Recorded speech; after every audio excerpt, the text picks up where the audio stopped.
అయ్యప్ప స్వామి దేవాలయ సన్నిధానము యందు నూతనముగా నిర్మించినటువంటి శ్రీ లక్ష్మీ నరసింహస్వామి సన్నిధిలో ఈ భాగవత సప్తాహ శ్రవణ యజ్ఞం అనేటువంటిది ఎక్కడో నైమిషారణ్యంలో జరిగినటువంటి ఆ సూత మహర్షి శౌనకాదుల చేత చెప్పినటువంటి మహాభాగవతాన్ని ఈ నార్పల గ్రామం యందు ఈ లక్ష్మీ నరసింహస్వామి సన్నిధానములో 7 రోజులుగా ఈ సప్తాహ శ్రవణ యజ్ఞం అనేటువంటిది భాగవతుల చేత నిర్వర్తించబడింది. ఈ భాగవతానికి అధ్యక్షులుగా ఈ బ్రహ్మేంద్ర స్వామి ఆధ్వర్యములో ఈ యొక్క పరమాద్భుతమైనటువంటి భాగవతము గ్రామ ప్రజలు భక్తాదుల యొక్క సహాయ సహకార సంపత్తుల చేత ఈ కార్యక్రమం నిర్వర్తించడం జరుగుతూ ఉంది. కాబట్టి పరమాద్భుతమైనటువంటి ఈ మహాభాగవతాన్ని మనము మానవ జన్మ 84 లక్షల జీవరాశులలో కూడా సర్వోత్కృష్టమైనటువంటి మానవ జన్మను చరితార్థకం చేసుకునేటువంటి దానికోసమే ఈ యొక్క సప్తాహ శ్రవణయజ్ఞం అనేటువంటిది పెద్దలైనటువంటి వాళ్ళు ఋష్యాదులైనటువంటి వాళ్ళు ఈ కార్యక్రమాలను ఏర్పాటు చేసినారు. అదేవిధంగానే మన నార్పల గ్రామంలో కూడా ఈ కార్యక్రమాన్ని ఏర్పాటు చేసి భగవంతుని యొక్క లక్ష్మీ నరసింహస్వామి యొక్క కరుణా కటాక్షములకు వాసుదేవుని యొక్క కరుణా కటాక్షములకు అందరూ కూడా పాత్రులు కావాలనేటువంటి సదుద్దేశము చేత లోక కళ్యాణం కోసము పరహితార్థం కోసము ఇటువంటి కార్యక్రమాలన్నీ కూడా నిర్వర్తించడం జరుగుతూ ఉంది.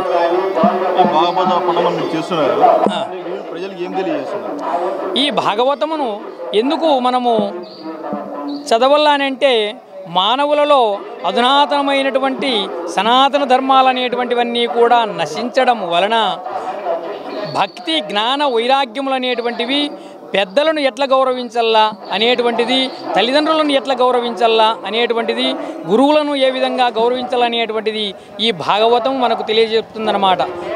కాబట్టి ఆ విధంగా ఆ సనాతన ధర్మాలు ఇప్పుడు అధునాతన కాలంలో వాటినన్నిటినీ మరచిపోవడం వలన వాటిని తెలుసుకొని మానవ జన్మను చరితార్థకం చేసుకునేటువంటి దానికోసమే ఈ భాగవతమును ఇక్కడ పఠనము చేయడం జరిగిందనమాట. కాబట్టి ప్రతి మానవుడు కూడా 7 రోజులే మానవుని యొక్క ఆయుష్. ఆదివారం నుంచి శనివారం లోపల ఏదో ఒక రోజు మరణించవలసిందే. కాబట్టి ఆ 7 రోజులలో మరణించేటువంటి లోపు మనము ఏమి చేస్తే, ఏమి చూస్తే, ఏమి వింటే మానవుని జన్మ సార్థకత కలుగుతుందో అటువంటి వాటినన్నింటినీ కూడా భాగవతము మనకు తెలియజెప్తూ ఉంది.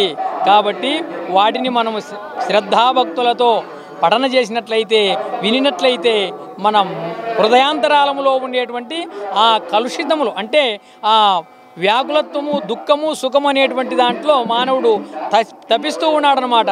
అవన్నీ లేకోకుండా, అశాంతి లేకోకుండా సుఖము శాంతిగా ఉండేటువంటి దానికోసమే ఈ భాగవత పఠనం చేయడం జరుగుతుంది.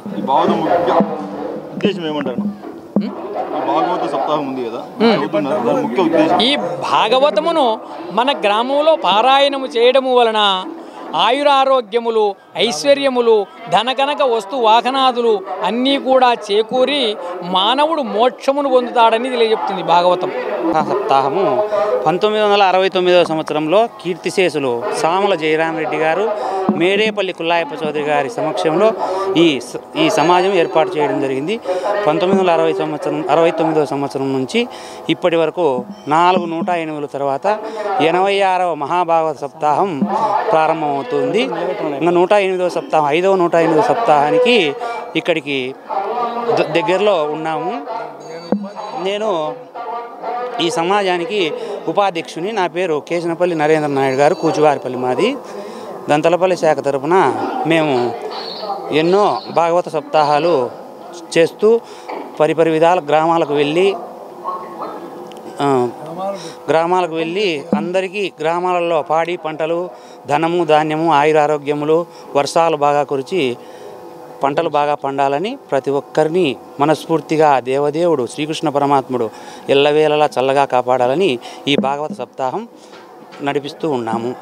ఆ దేవుని దయతో అందరూ సుఖశాంతులతో వర్ధిల్లాలని శ్రీకృష్ణ పరమాత్మను భాగవతమైన మేమందరం వేడుకొంచు. 18 పురాణములలో మహాపురాణమైనటువంటి భాగవత పురాణం లోక కళ్యాణార్థము మరి గ్రామములలో ఈ కలియుగములో అధునాతనమైనటువంటి ధర్మము నశించినటువంటి ఈ కలియుగంలో అల్పమానవులు, అల్పజ్ఞులు, అల్పాయుష్కులు అయినటువంటి ఈ కలియుగంలో ఈ భాగవత పురాణాన్ని మానవుడు ఏమి చేస్తే మానవుని యొక్క మనుగడను భగవంతుని నుండి వచ్చినటువంటి మానవుడు భగవంతుని చెందడానికే ఈ భాగవతము అనేటటువంటి పురాణము.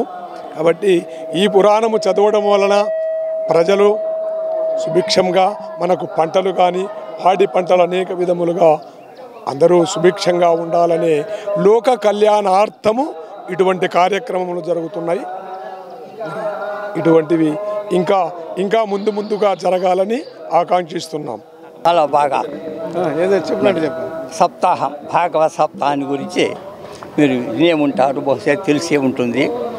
ఈ విధంగా దిగ్విజయంగా దాదాపు 100-150 మంది భోజనం కానీ చేత తెల్లవారుదామున 5 గంటల నుంచి 6-6:30 గంటకు గీతా పారాయణం, విష్ణు సహస్రనామ పారాయణం ఈ విధంగా చేస్తూ తర్వాత 6-6:30-7 గంటల కాఫీ ఇస్తారు.